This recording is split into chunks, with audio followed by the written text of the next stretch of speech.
Hi, I'm Kate at the Ranch Malibu. Today we're going to go over how to wrap our feet. I've got some of my staff members here helping me out. And common blisters that you're going to end up finding are usually on the outside of the big toe and usually the top of the toe. So right now we're just going to go on toes and I'll show you how to use both. So what I have here, I have some second skin and also some surgical tape. You can actually get kits from REI that have both of these, so that way you can just have a smaller packet because we have a lot of blisters that we deal with. We have large quantities. Also, if there's a blister that actually has liquid in it, we're going to want to pop that and remove some of the liquid to release some of the pressure. So I have alcohol wipes to help keep it clean. And sanitary, I also have a lancet, which is that is sterile. That's why it's got the little cap on, and also some triple antibiotic cream, and of course scissors to cut and paste. So this way, my kindergarten skills are going to come in handy. So whenever you're checking out a blister, our foot model here, Rachel, does not have any, but you always want to just kind of check it out, see if there is actually liquid or anything in it. If you can actually feel the liquid, you might want to pop it. So right now I'm not going to pop or anything, we're just going to pretend. So we'll start off with a surgical wipe, and I would suggest possibly using, for this step here, using gloves because we don't actually have a wound. I'm not going to do that. So you just want to disinfect the area first with the alcohol wipe, and then you'll take the cap off the lancet. And you want to find a spot where the skin is very thin, so you don't want to go on top of a callus, and you never want to go straight down. You always want to go more at an angle in, so you're just really going into the skin. And as you're popping, you'll just use the alcohol wipe to collect some of the liquid that's coming out. So you'll just go down, or whatever direction it is. Sometimes I like going that way over here because then gravity is going to work in my favor.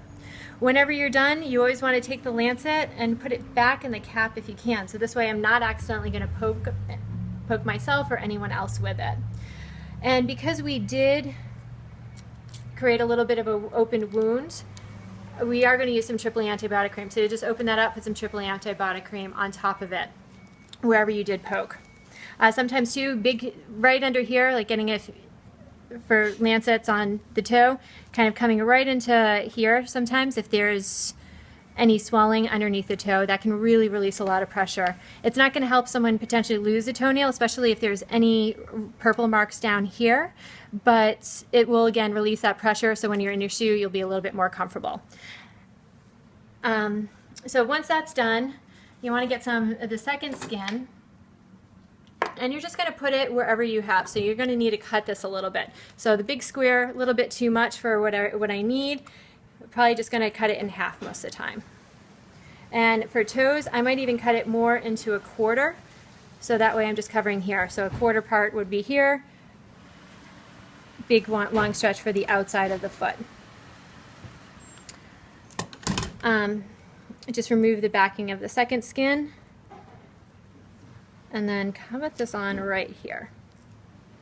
So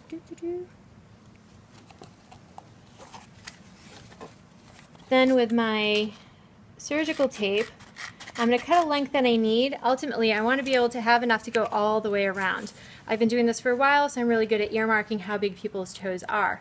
This is a nice wide strip, and most of the strips you're going to find are probably going to be this big. So from here, I'm just going to cut it in half, the long way.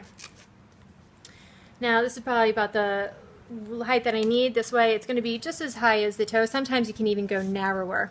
And because our toes are not perfectly round and cylinder, I'm going to do just some snippets going in, only going about maybe a quarter or a third of the distance in. And then sometimes that'll be the top part, so sometimes down here I'll just do one or two.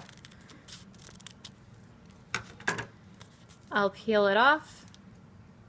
Helps if you have nails. And now I've got the nice big strip. So it's always good to start over on the toe side, putting it on nice and tight there, pulling it out so that way I'm keeping it taut, and then going all the way around. So I'll do one side first, and from here you can just kind of alternate these little snippets going there.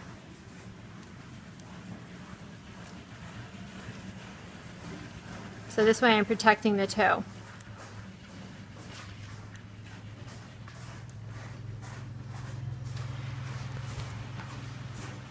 So from here, what's good to do is add some Vaseline or some kind of shaping cream, and this is going to help us out. So for blister here, we're going to do what we call the flying nun. So it's going to be a different shape. I'm going to get my surgical tape again, and I'm going to get a square.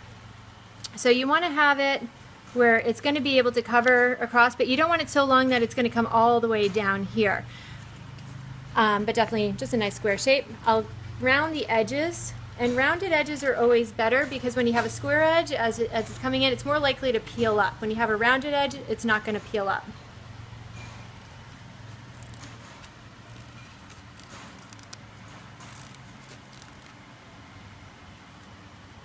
Once I've got the rounded edges, I'm going to get an X,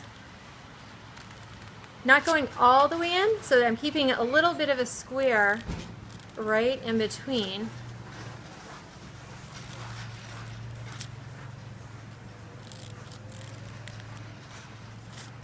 So I've got a little X here. Now, to help me keep this on nice and easy, as I start to peel, on the back of one side, I'm going to pull it off so just this one section is on, and you can see there's a little gap right there. I'm going to loosen that up, and then I'm going to just snip right in, so I'm going across. That way I just have the middle section off. So there are these two little hard things on. This is going to keep the tape from sticking onto itself because it is very sticky. Nice, which is good for when we have sweaty feet. It's not going to come off easily. So again, if the blister is here, I'd put some second skin on there. Sometimes the blister might be down here or somewhere else. And the second skin is just going to act as a manufactured blister, so that way hopefully our body won't swell up again. So put the middle cap, this little square here, right on the center of the toe, and then you could do this on the front or back first. I'll start on the front where I just press down, and then I'll move the toes off, angle this around on either side. Again, making sure it's nice and tight, keeping it as smooth as I can. And then I'll do the same on the back. So when I come down, I'll go down in the middle and then move it around one side and then the other. Sometimes the tape likes the other toes. That's okay. So from here, this is what we call the flying nun. So if you remember Sally Field, this is what she used to wear. Something else that I'll kind of think of. So whenever I put these down, because you can see how this gets this little cross here, I'll look at the different toes and figure out which side is going to be the least likely to get some rubbing on. Because this toe already has some wrapping on, I'll have this side be the side that has that edge on it.